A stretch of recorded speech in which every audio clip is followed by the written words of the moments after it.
Our guest this week on Veterans Chronicles is Holocaust survivor Emmanuel Manny Mandel. Sir, thank you very much for being with us. Glad to be here. Your family was from Hungary, but you were actually born in Latvia, correct? Correct. And when was that? 1936. And how young were you when you moved back to Hungary? Oh, anywhere from 4 to 6 weeks old. Oh, so very young. Yeah. My parents had planned to go back to Hungary. My father had a job in Hungary. He had terminated his employment in Latvia, and they were just waiting for me to be like, not old enough, but I mean to be a little bit larger than brand new. That's all. And your father was taking a fairly prominent position in Yes. Hungary. What was that?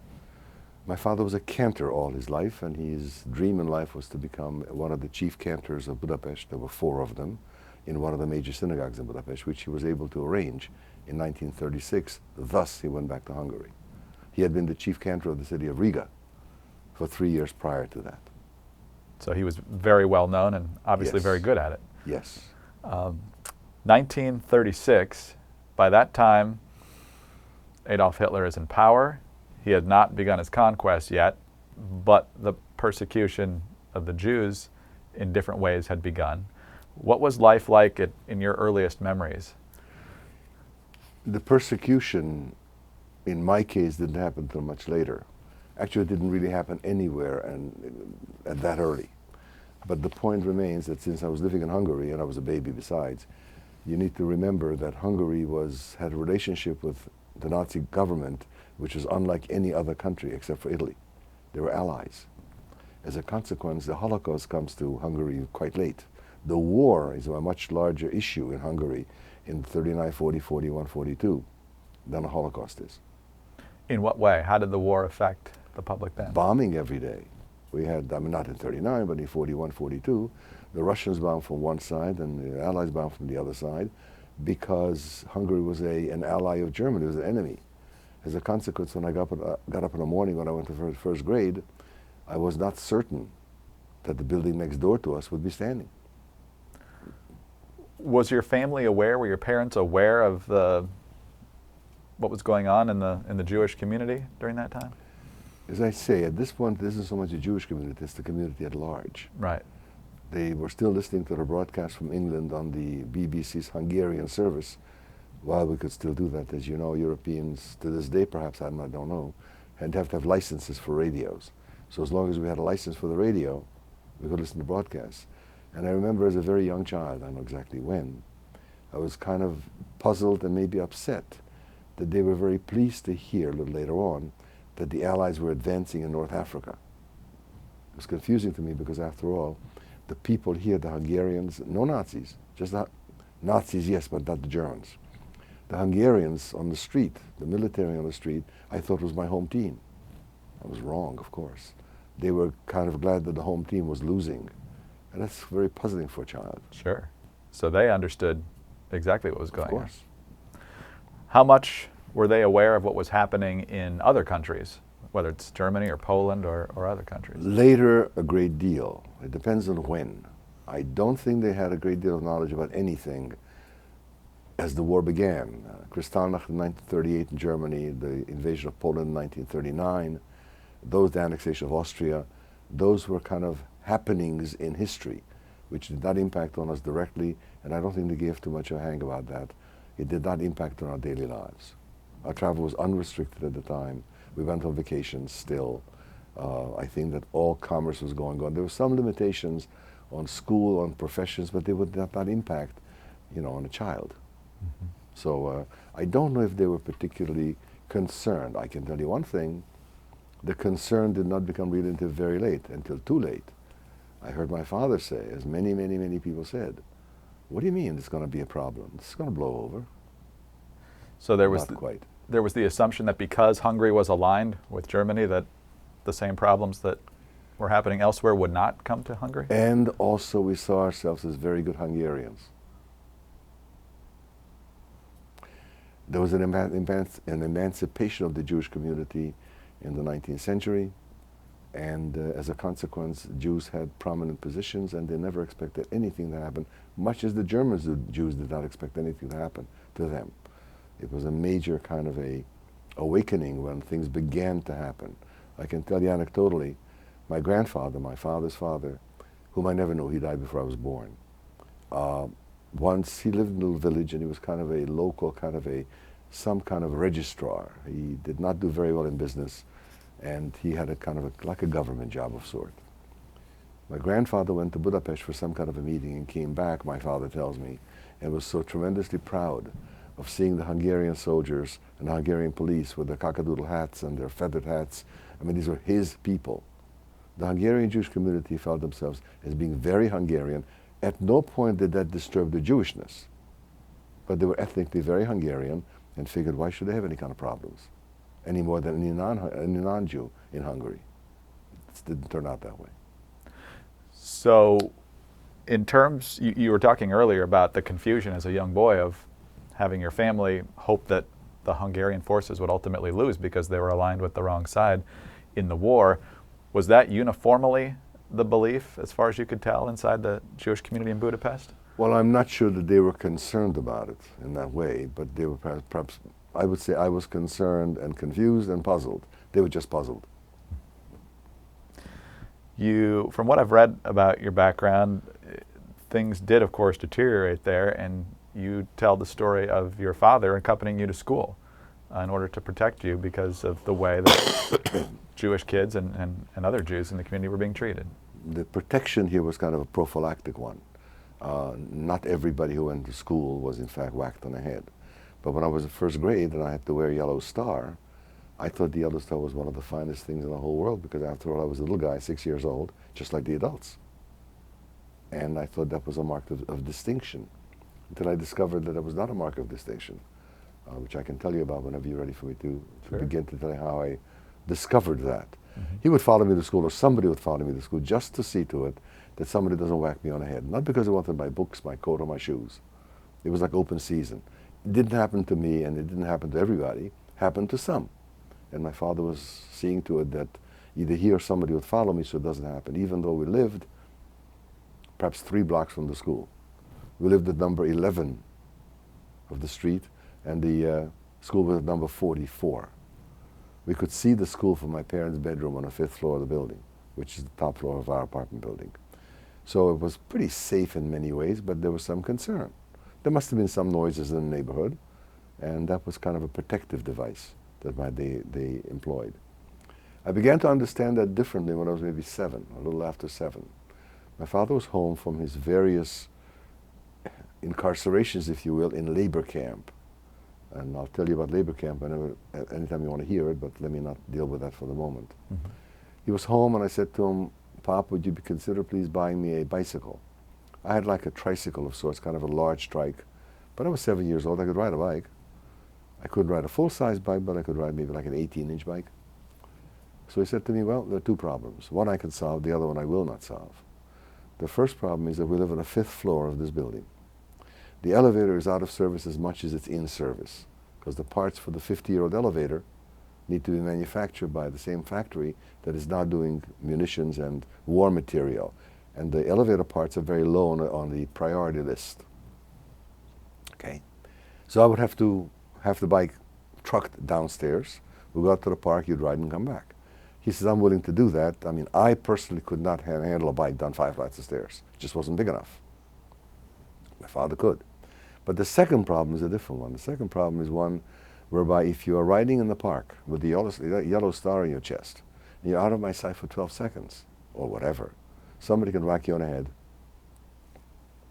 Not because they want to steal the bike. They don't want the bike. They just want to whack you on the head.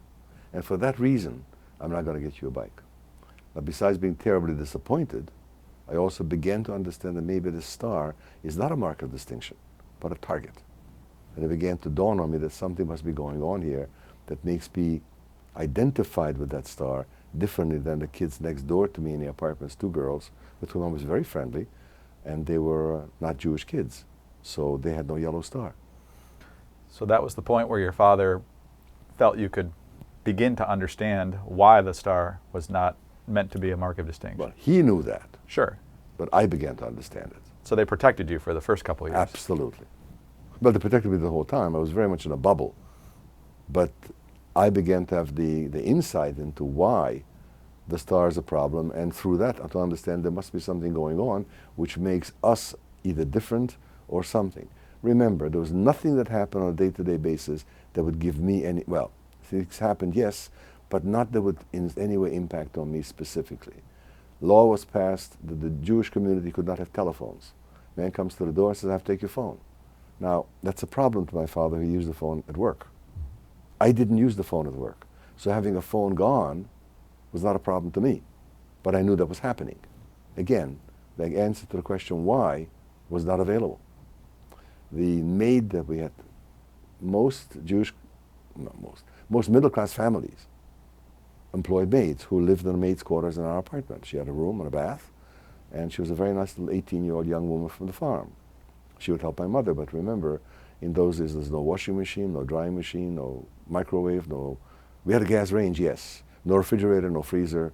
Shopping was once or twice a day, but all of the conveniences of today just didn't happen. They didn't happen anywhere yet, and obviously Hungary, although as modern as it was probably 5 years behind the US. I asked my wife, who's, people ask if she's a survivor, I said yes, of New Jersey. And I asked if she remembers when her parents did not have a refrigerator. She says she does not. She was also born in 1936.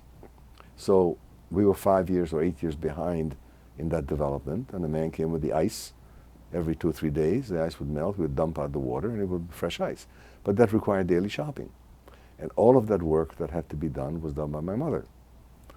When the maid had to go, because the maid was told that she no longer could be employed by Jews, that had an impact on me in that my buddy went. She was 18 and I was 9, not even 9, 8, but she was the closest thing to my age. I mean, we didn't have philosophical discussions, but I don't know, we probably played tiddlywinks or something once in a while. Right. And that had an impact. A severe impact? No, but an impact.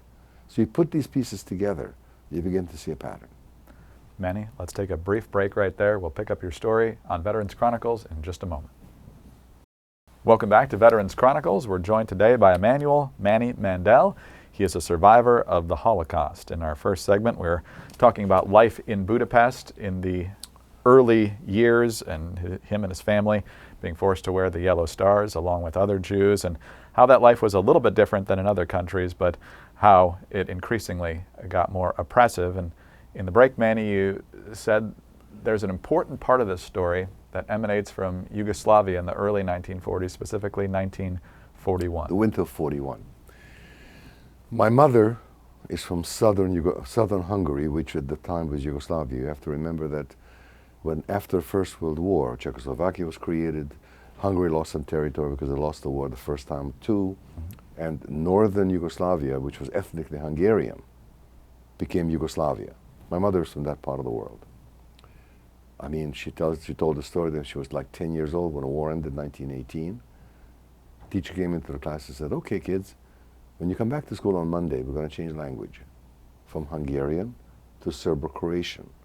Now, please understand, Serbo-Croatian and Hungarian don't have a common comma or period, let alone a word.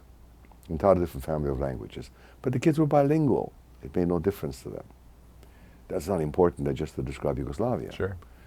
My father's from Eastern Hungary, which some people understand to be the place from which we get Dracula. He's from Transylvania. In the winter of 41, my parents decided to go south, 3.5 hours by train, from Budapest to Novi Sad, which is a community in northern Yugoslavia, to visit my grandparents and my aunts. We could do that easily, and I was not yet in school, and it was just a family vacation. And we went, and we stayed with my mother's younger sister in the apartment. I don't know what we did there, I don't recall. I do know that I did go to her husband's factory once. He had a cork factory. I don't remember what they did, but cork factory. 2 or 3 days into our vacation, one morning somebody comes up the stairs or the elevator, I don't remember, and says, there's something funky going on the street. 5 minutes after that, knock on the door, 2 policemen come up and say, ladies and gentlemen, you need to come outside. Please dress warmly. It's winter. It's not bitter, but it's winter. Mm-hmm. Put on boots and muffs and scarves and heavy coats and whatever. We need to do a census. Now, we do a census in this country every 10 years. The Nazis felt that they had to do census every 15 minutes. Now that's an exaggeration, but they did it so frequently that they could control everybody's constant movement at any time, anywhere. I'm telling you this because this is my very first experience, which became to me the story of the Holocaust. And this I remember, had no understanding what went on, but I remember it. We are told to go out in the street, turn left and walk. Nobody bothered us. We walked for some time, a couple of hours at least. My father carried me, my mother carried me, and I walked. I'm 5.5 years old, I'm a little guy. And we arrived at a place which I recognized. On our left was a stockade fence, about 8 foot high. On the right was a street, and on the sidewalk. Now I recognize this because in European cities, if they're not on the lake or the ocean, people make beaches out of rivers. And in the summertime, which I remember from the previous summer, I'd been there before, was a place which had wave pools and hot pools and thermal pools and restaurants and amusement parks, a lovely place along the beach. But this is winter, and the ice is 3 feet thick. As we're walking down along this stockade fence, we notice that the doors, the gates to the fence where people went in are open, and people go down there and make a left turn towards the river, which was probably 200 or 300 yards down from the gate. As this is taking place, there's a police officer standing on the right side and says to my father, "Mister, what are you doing here?" My father says, "I'm visiting my family."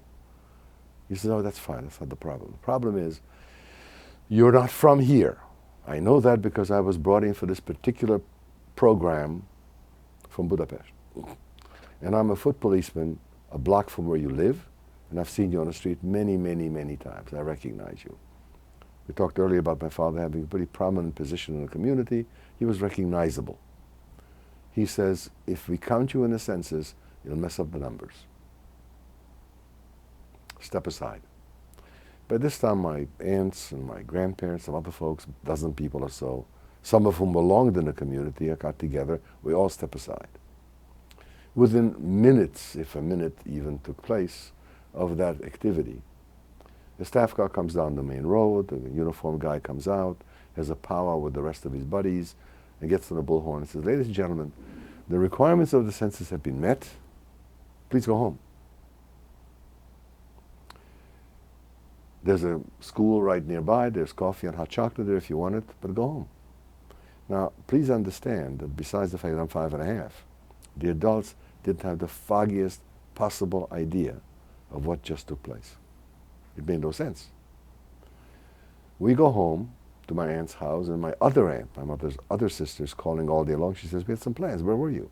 We tell her, and she says, "Well, 7:30 in the morning, 2 police came to my house. I invited them for coffee and cake. And when I give people coffee and cake, it's 18 cakes, 19 coffees, and a room full of dishes. They had the best breakfast of their life, asked me 3 questions, and left." As this conversation continues, my parents find out that what had happened that morning early was that the ice in the river had been blasted up by cannon fire. People were marched to the river, shot in the back into the river. In Hungarian, it's called a razia, R-A-Z-I-A. In more common language, it's called a pogrom. Right. A senseless, meaningless, purposeless, and useless exercise in power, because I can do this to you and there's nothing you can do about it. 350 people were killed. Something happened in the hinterland, someplace, one of the communities, some partisan activity, which was already beginning. Somebody exploded a truck or a railroad tie or something, and in order to in some way punish the community, this pogrom took place. Not unlike what we know had happened 3 years before in Berlin called Kristallnacht, the night of the broken glass. But this particular experience, which I had no idea as to what happened, but I can describe it to you very clearly, is my first experience with this terrible thing that was looming in my future, called Holocaust. Amazing. Mr. Mandel, we'll take another short break and we'll be right back on Veterans Chronicles. I'm Greg Columbus. This is Veterans Chronicles. We are honored to be joined in studio today by Emmanuel, Manny, Mandel. He is a survivor of the Holocaust. born in Latvia, grew up in Hungary, and sir, you just shared the riveting story of what happened in Yugoslavia. I also would like to go back to a point you made in passing while talking about what life was like in Budapest, and that was the fact that your father, when you had the conversation with him about the bike, had just returned from one of multiple terms spent at a labor camp. What happened to him? Why was he sent there? All Hungarian men were conscripted into the army. Matter of fact, they fought on the Russian front, as it happened in Hungarian brigades. Now, Hungarian Jews were not. So they were conscripted into labor camps, labor battalions, well organized, to do the work that the men couldn't do, having to do with cradle repair and bomb repair and some mining and some agriculture and railroads. The work that the men who would have had to do that could not do because they weren't there, the slave labor was pulled in. They had little garrison camps and they were well organized. My father would get a phone call when we had a phone, or a note in the mail, because mail we did have, or somebody would come to the door and say, "Mister, on Tuesday at 3 o'clock you'll be at this train station. You'll be gone for a day, a week, a month, or an indeterminate period of time." This happened from 42 on.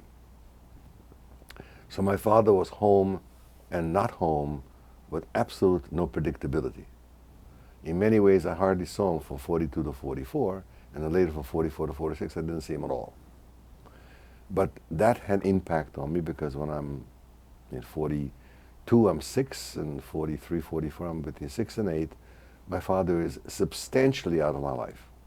That has impact. I can't tell you precisely, what it did. The bicycle is just one example of that.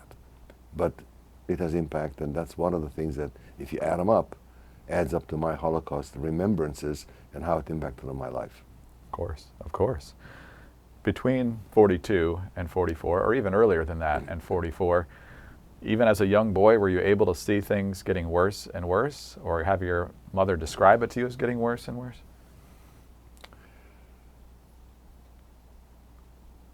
Well, not substantially, because remember, we're living in our apartment. Right. I'm going to my school. I have my friends. And for a boy 6 and 7 years old, that's about all there is. I remember having gone back to Budapest a couple of times since, obviously as an adult. And I remember Budapest having shrunk. That's because I'm bigger. Sure.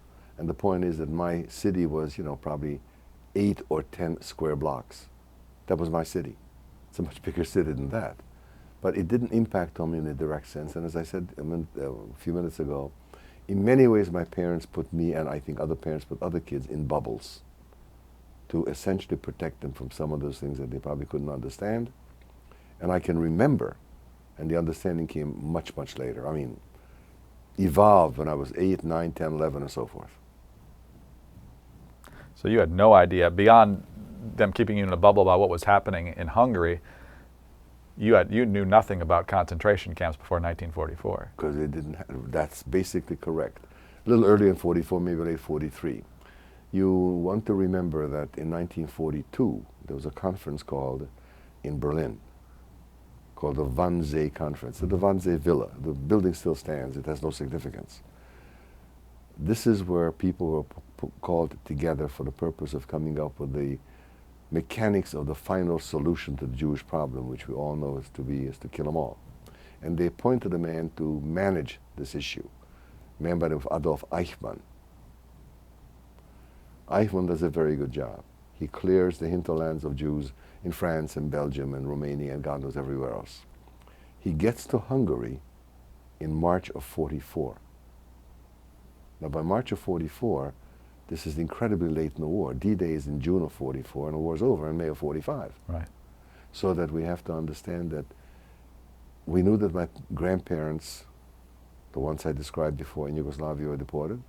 My grandmother, my father's mother, was also deported. We weren't too sure as to where the deportation took them to and what their fate was. We found out later what their fate was. My grandmother, my father's mother, lived with us for a while. She had an apartment also in Budapest. But lived with us, but she had some difficulties with her feet. Maybe she had a little bit touch of sugar as well. She had about 11 kids, of whom 7 lived into adulthood. And my father used to take her to special places that they would build shoes for her. But for her to go up and down the stairs and air raids was very difficult. So my father and his brother, a younger brother who was a student in Budapest, decided what they should do is take her back to Cseppe, which is the little village in Transylvania where my father was born. It had some lack of amenities, but it also had no bombing and no climbing of stairs. So she was in Cseppe, and she was deported from Cseppe, because what Eichmann did is he collected all the people in the hinterland first, came to Budapest itself on March 19th, 1944. Describe what happened when he came. The deportations began at the rate of 12,000 a day. That's what happened. That's the most significant thing that happened. Again, nobody that I knew at the time, I mean, people were deported, my parents knew, but I didn't know of anybody. These people are mostly people who came into Hungary from the hinterlands, I mean from the community, the farming community outside of Budapest. And they were deported. There's no ghetto involved yet. We're living again still in our house. I still go to school. And, quote, my life is normal, unquote, if you want to call it that. As soon as he arrives in Hungary, within days as I understand, he's approached by two men who are part of a self-appointed kind of rescue committee, and they propose a deal to save people. Now, deals were being made and done in many countries, in Holland and other places, and some people were able to escape through these deals. The deal here is an absurd deal. The deal is, if Eichmann were to release 1 million people from the camps, 1 million, these two guys would see to it that he gets 10,000 trucks to be used against the Eastern Front. Now, there were several problems with this, as you can imagine. Even if Eichmann wanted to, he could not release 1 million people. He didn't have 1 million people anymore, not that late. And these guys didn't have a bicycle pump or a hubcap, not 10,000 trucks. One of the two is dispatched to go to Egypt under Swiss Guard, actually, to discuss with the British allies the question about trucks. I mean, they laughed at it. They arrested him in Aleppo in Syria, put him in jail in Cairo. He was in jail for the rest of the war, survived the war, and he was in jail for about a year as a spy. The other negotiator by the name of Rudolf Kastner, a Jewish lawyer from Romania, continues the negotiations, which eventually evolve into 1 million people and 10,000 trucks to about 1,700 and some people and a great deal of valuables to be carried in the suitcases. These negotiations went from Eichmann, who was a lieutenant colonel in the army, up to Himmler. Heinrich Himmler was number 3 in the Nazi government. He was the head of the SS. Now, I don't know how precisely he was involved, but he thought he would escape the end of the war, and when he was captured, he committed suicide with a cyanide pill. Eichmann wound up in Argentina, right, and was captured there, and that's another story. Excuse me. But the point of Argentina is that he certainly didn't become a shoe salesman. He had the wherewithal to establish life for himself and whatever from the monies that he and others collected from these collective kind of deals that were made. However, because of these deals, I survived. And so did my mother. My father did not. He survived, but not with us. An entirely different route was his survival story. But that's what happened when Eichmann arrived. So when you were supposed to be part of this deal and I believe sent to Switzerland, correct? No, not quite. The deal was that since the Nazis' notion was to make Europe and the world eventually Juden rein, clean or clear of Jews. If you got them out of Germany, that's good. If you got them out of Europe, that's better. Eventually get them out of the world, which never happened. We're supposed to have been taken to a neutral port, maybe Spain or Turkey, and shipped by boat to Palestine, because we claimed to be displaced persons. Now, folks, displaced persons, we were about as displaced. Our certificates were as real as a $3 bill.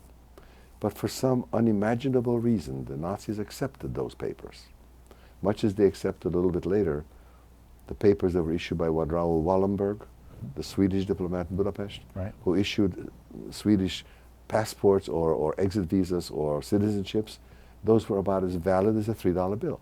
But anyhow, we were in fact taken by train, one of those boxcars, 60 to 80 people per car, 1,700 of us, north, supposedly to be taken to a neutral port. How north was neutral, I don't know, because we were not going to be taken to a port at all. We were taken instead to a place called Bergen-Belsen, Right. which none of us knew. After negotiations continued, about 6 weeks later, 350 of the people in this group were in fact taken by German troop train into Switzerland. I was not among them. I did my whole 5.5 months, almost 6 months of time, when we too were taken to Switzerland. So that my war ends in December of 1944. When the war actually ends, I'm in Switzerland. And I'll tell you one little anecdote about the war ending. It's a very important date. The war ends on the 8th of May, 1945, which is also the birthday of the President of the United States at the time, who is not Roosevelt. Truman. It's Harry Truman. Harry Truman was born May the 8th, 18 something or other, I don't know when, but he had birthday May the 8th.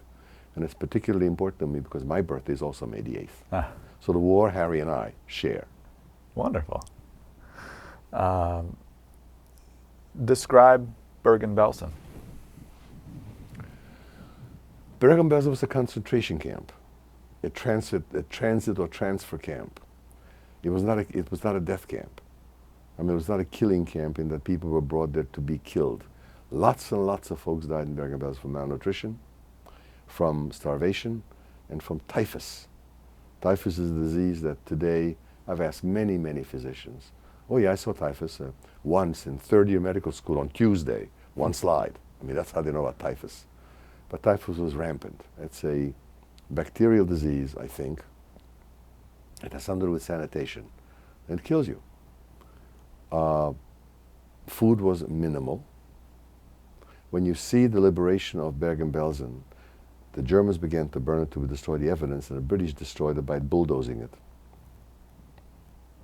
You see bulldozers pushing dead bodies into mass graves. As horrible as that sounds, it had to happen, because if they hadn't, everybody leaving Bergen-Belsen would have carried typhus with them. It would have created the Black Plague of Europe of 1945. So Bergen-Belsen is a labor camp, a transit camp. At one time, about 25,000 people.